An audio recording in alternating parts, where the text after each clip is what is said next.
Lakshmi Lakshmi Lakshmi Lakshmi please please મારી વાત સાંભળો. તમે શ્રુતિ ભાભીને ત્યાં જતા રહેશો એના પછી મને માફી માંગવાનો બી મોકો નહીં મળે યાર. કરી દીધા મેં તમને માફ. કરી દીધું બસ. એક મિનિટ મારી વાત તો સાંભળી લો. મનોમન મરી રહ્યો છું હું.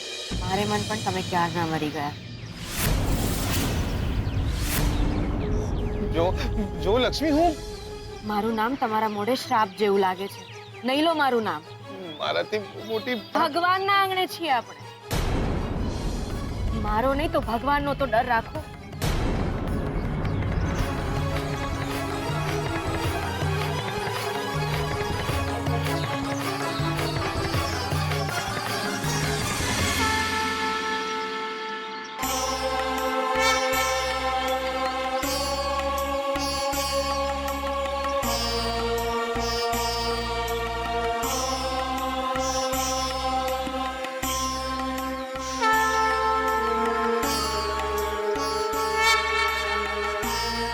અરે જીગલા જીગલા તું અહીંયા છે દ્યોર. હું તને ક્યારનો શોધું છું. કાકા આપણે પછી વાત કરશું પ્લીઝ. અરે જીગલા જે બન્યું એ ભૂલી જા. અરે હું તારા ભલા માટે કહું છું. અરે હમણાં ઇમોશનલ થવાય એમ નથી. કાકા પ્લીઝ કીધું ને તમને પછી વાત કરશું. અરે જીગલા મારા ઉપર ગુસ્સે ન થા. તને જો એમ લાગતું હોય ને કે તે લક્ષ્મીની ચોરી છુપીથી એને મૂરખ બનાવીને એની સહી લીધી છે એ ખોટું છે તો આપણી પાસે પ્લાન બી રેડી જ છે બોસ. તું એ પ્રમાણે લગ્ન કરી લેજે. અને જીગલા આપણી વચ્ચે નક્કી થયું હતું કે તું લક્ષ્મીને એમ કહેશે કે તું લગ્ન નથી કરવાનો પણ લગ્નના દાડે તું એનો હાથ પકડીને ચોરીમાં બેસી જઈશ. અરે એ પ્રમાણે લગ્ન કરી લે. તને પરણવાથી જ મતલબ છે ને.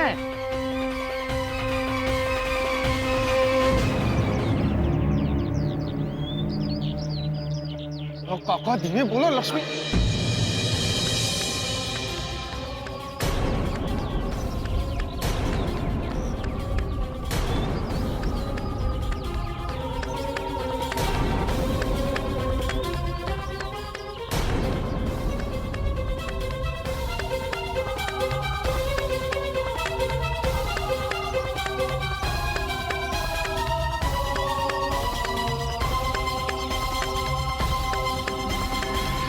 સરસ.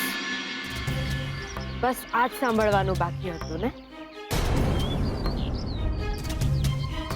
એનો મતલબ એ થયો કે તમારા મનમાં પાપ આજનું નથી. માટીના મનખા કોનારે હાથે તું ઘડાયો. આપણા શરીરમાં જ્યાં સુધી આત્મા હોય છે ત્યાં જ સુધી આપણે માણસ. આત્મા વિના આપણું શરીર માટી. આજે તમે મારા જેવા નહીં માટીના લાગ્યા.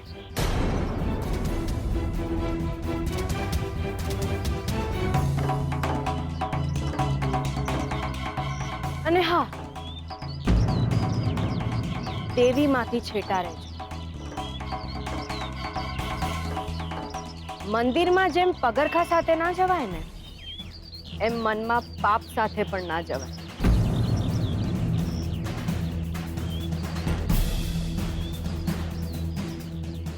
છેટા રહેજો દેવી.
બેનબા,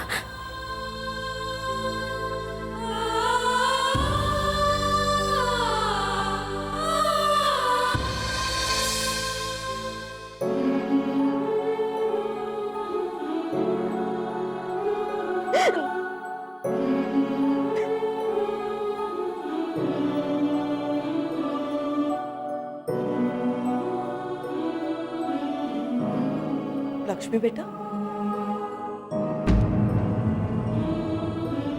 તું શ્રુતિના ઘરે જાય છે? હા બેનબા. પણ આમ અચાનક કેમ? અરે શું થયું? કેમ રડે છે? જીગર સાથે કઈ થયું? અરે નાના બેનબા, એ તો બહુ જ સારા માણસ છે. બસ મારાથી એ નહીં રહેવાય હવે. અને એમ પણ હું કામવાળી તો શ્રુતિબેનના ઘરની ને. મારાથી બહુ દિવસ અહીંયા ના રહેવાય. આ શું બોલે છે તું? હા, કોણ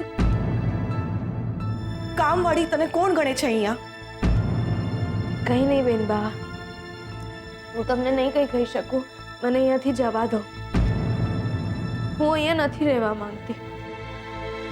અરે લક્ષ્મી બેટા, લગ્નને હજુ ઘણા દિવસ બાકી છે અને એકવાર લગ્ન થઈ ગયા ને બેનબા, બસ પછી.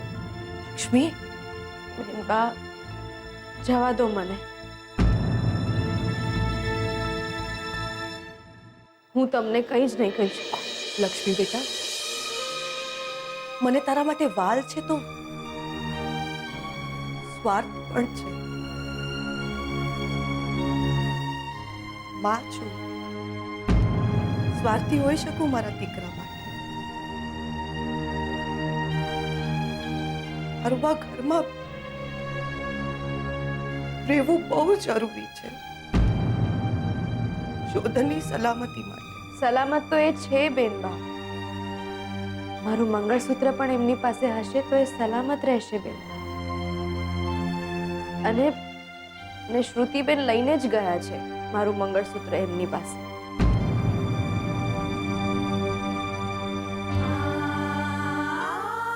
એમની સલામતી માટે હું પણ એટલી જ સ્વાર્થી બેનબા. તમે બસ એટલા નસીબદાર છો કે તમારો અતૂટ માં દીકરાનો સંબંધ છે. મારે તો સંબંધ પણ તોડવાનો અને મંગળસૂત્ર પણ.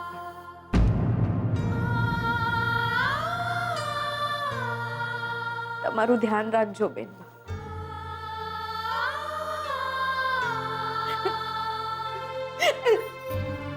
તું નહીં જઈ શકે દીકરા, તું નહીં જઈ શકે.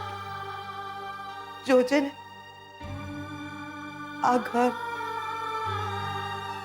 અમારા બધા સાથે તારું ઋણાનું બંધ હજુ પૂરું નથી થયું. દીકરા, મારું મન કહે છે કે તું અમારાથી દૂર નહીં જઈ શકે, નહીં જઈ શકે. બેનબા,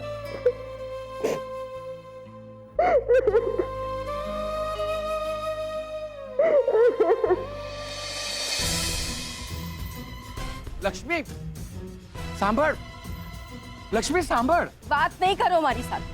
અને ખબરદાર જો મારું નામ પણ લીધું છે તો એમના કારસ્તાનમાં તમે પણ એટલા જ ભાગીદાર છો.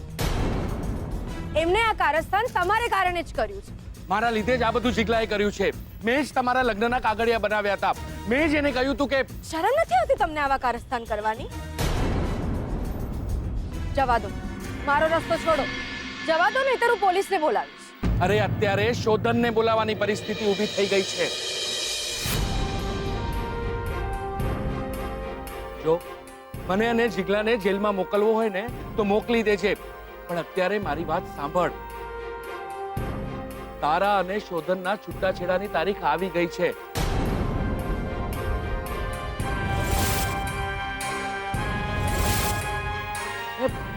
અને કાલે તમારે બંનેવે કોર્ટમાં હાજર રહેવું પડશે.